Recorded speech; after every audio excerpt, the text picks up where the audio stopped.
നീലകണ്ഠ ശർമ്മയുടെ ഹൃദയം ശസ്ത്രക്രിയയ്ക്ക് ശേഷം കൊച്ചിയിൽ ചികിത്സയിലുള്ള ചാലക്കുടി സ്വദേശി മാത്യു അച്ചാടനെ മാറ്റിവെക്കാൻ തീരുമാനിക്കുന്നു.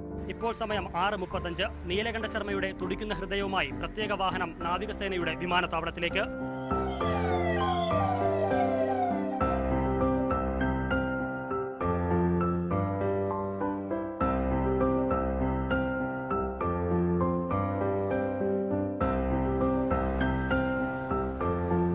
നാലംഗ മെഡിക്കൽ സംഘമാണ് മിടിക്കുന്ന ഹൃദയവുമായി വിമാനം കയറിയത്.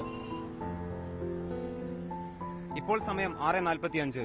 ഒരു ജീവന്റെ തുടിപ്പുമായി നേവിയുടെ പ്രത്യേക വിമാനം കൊച്ചിയിലേക്ക് യാത്ര തിരിച്ചിരിക്കുന്നു.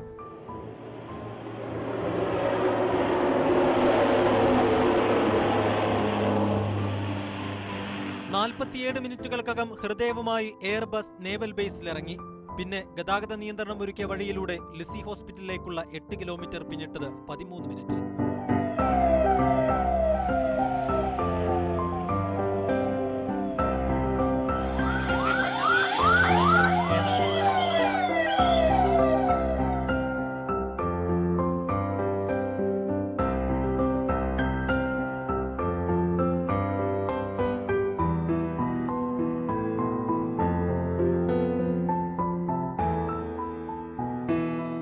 തിരുവനന്തപുരം ശ്രീചിത്ര ആശുപത്രിയിൽ നിന്നും കൊച്ചി ലിസി ആശുപത്രിയിലേക്ക് 1 മണിക്കൂറും 10 മിനിറ്റും. കൊച്ചി നേവൽ ബേസിൽ നിന്ന് ആശുപത്രിയിലേക്ക് 13 മിനിറ്റ് മാത്രം. നീലകണ്ഠ ശർമ്മയുടെ ഹൃദയം ഇനി മാത്യു ആന്റണിക്ക്. തിരുവനന്തപുരത്ത് നിന്നും അൽ അമീനും ജാബറിനുമൊപ്പം കൊച്ചിയിൽ നിന്നും ഇർഷാദ് പടന്ന മീഡിയ 1.